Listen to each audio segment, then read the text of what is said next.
Bismillahirrahmanirrahim. Assalamualaikum warahmatullahi wabarakatuh.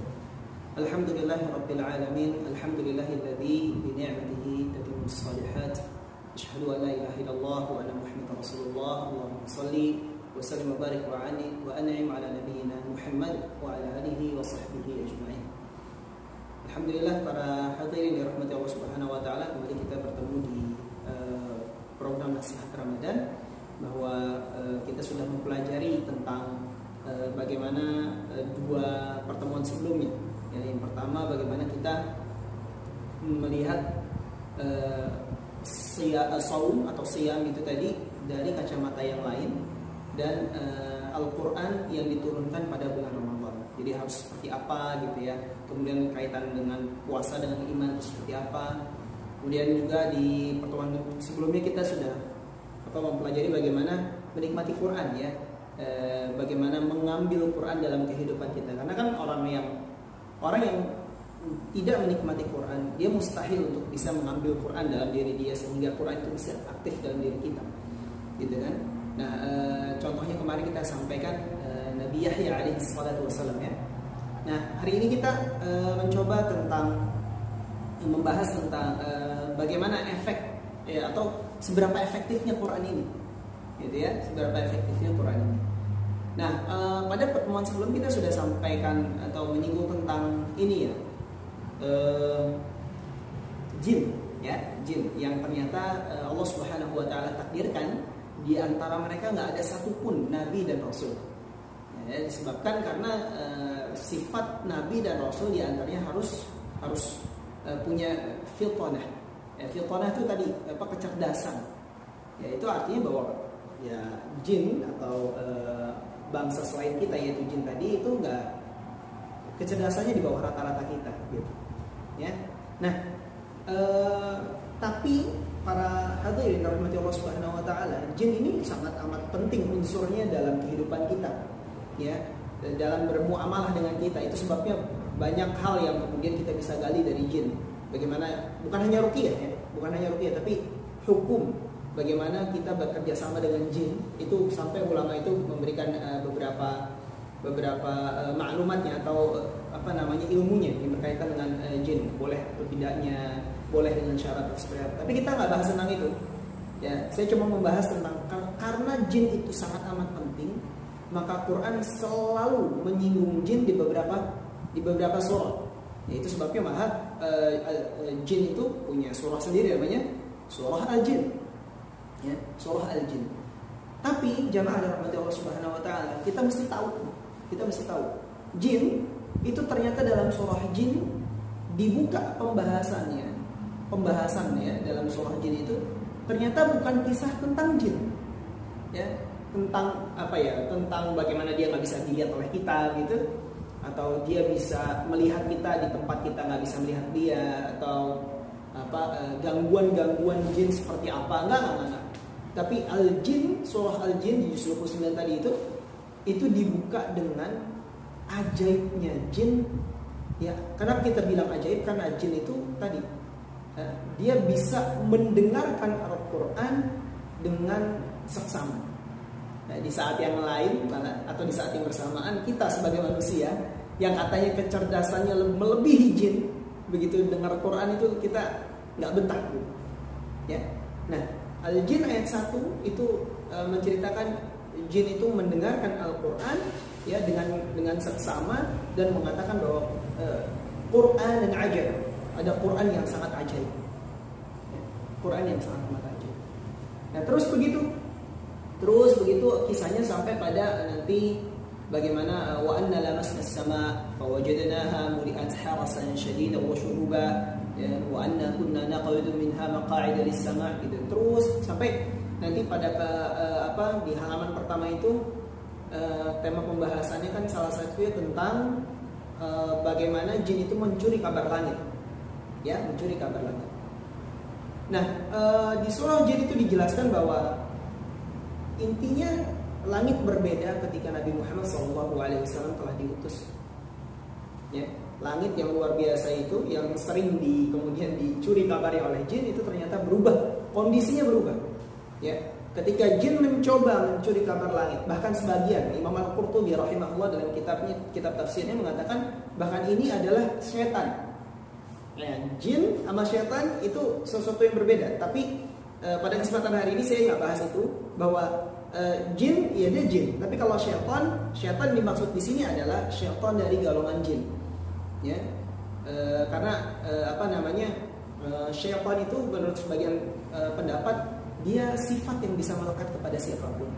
Ya, manusia bisa jadi setan ketika memang manusia mempunyai sifat-sifat setan. Ya, jin pun sama. Ya, jin juga bisa berubah menjadi syaitan ketika sifat-sifat syaitan itu melekat kepada jin. Nah, bedanya adalah kalau jin ya dia netral sebenarnya. Jin disebut jin itu dia netral. Karena itu sebabnya di surah jin ini disebutkan wa anna minnal muslimuna wa minnal qasitun. Ayat lain wa anna minnas salihuna wa minna duna dzalik. Ya, kita ada yang muslim, ada yang enggak gitu ya. Ada yang soleh, ada yang enggak gitu. Jadi kalau jin itu netral, tapi kalau udah syaitan, itu udah spesifik dia. Jin yang menyimpang, kurang lebih seperti itu. Nah, Imam Al-Qurtubi menyebutkan bahkan yang seperti ini itu ternyata syaitan. Jadi syaitan itu mencoba mencuri kabar langit, begitu pengen cek di kabar langit itu, ternyata udah dilempari oleh bintang-bintang api gitu ya. Nah, akhirnya mereka para syaitan tadi itu kembali kepada kaumnya dan mengatakan ini apa yang terjadi? Kok kita udah nggak bisa lagi nih begini? Ya, kemudian disebutkanlah ternyata dicarilah, maka di antara penyebabnya adalah ya Nabi Muhammad SAW itu sedang sholat di tengah kegelapan malam. Riwayatnya mengatakan di sepertiga menuju ke fajar itu sholat, kemudian membaca Quran. Kondisi langit berubah, banyak sekali inspirasinya. Ya. Kalau langit bisa diubah dengan sholat, maka cita-cita kita itu bisa dekat kalau dengan sholat. Cita-cita kita, apapun cita-cita kita, pastikan sholat kita betul. Ya, nah, jadi seperti itu. Kondisi langit berubah ketika Nabi Muhammad SAW sholat dan akhirnya ketemu nih penyebab. Oh, ternyata ini Muhammad ini lagi sholat, gitu ya. Kemudian kisah ini berlanjut. Nah, sebenarnya kisah ini panjang sekali ya. Bermula dari Nabi Muhammad SAW pergi ke Taif. Berarti ini kejadian di Makkiyah, periode Makkiyah. Nah, kemudian diceritakan di surah lain yaitu surah Al-Ahqaf. Kemarin kita sempat singgung ya surah Al-Ahqaf.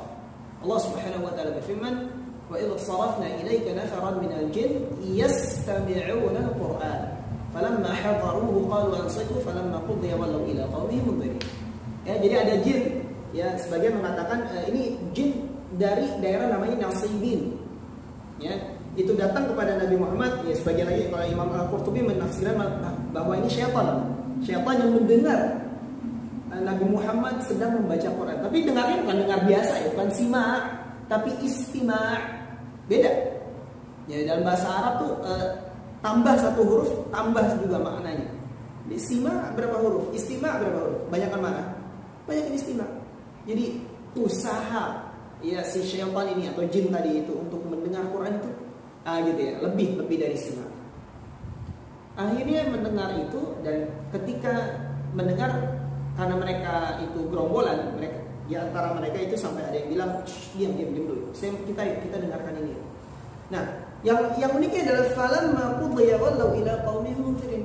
Begitu selesai Nabi Muhammad SAW selesai gitu ya, selesai dan peristiwa tadi itu mendengarkan Quran tadi, mereka itu kembali kepada kaumnya mendakwahkan kebenaran Islam, kebenaran Allah dan kebenaran Rasul. Ya, ketauhidan Allah dan kebenaran risalah Rasul Muhammad SAW. Itu artinya ternyata efek Quran itu kalau kita betul dengar dengan sama saja, makhluk sebodoh jin itu bisa menjadi dai, sebagai dai. Dan dainya bukan main-main. Ya, ini dai yang ternyata disinggung oleh Quran di beberapa surah. Atau peristiwa yang disinggung oleh Quran di beberapa surah, setidaknya 2 surah. Ya. Dan itu di Al-Ahqaf nggak begitu aja, nggak selesai di situ aja. Ya. setelah itu qalu ya qaumana, wahai kaumku. Ya, ini udah nyampe di kaumnya. Kemudian si jin tadi itu mendakwakan, kami udah mendengar nih perkataannya yang mirip dengan perkataan Nabi Musa, kurang lebih demikian. Ya, terus didakwahin.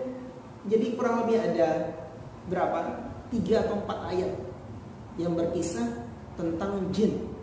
Begitu selesai dengar Quran, langsung siap jadi dai. Gitu. Nah, ini juga akhirnya menjadi pelajaran serius untuk kita. Ya. Quran kita hafal, ya. Quran kita dengar, iya.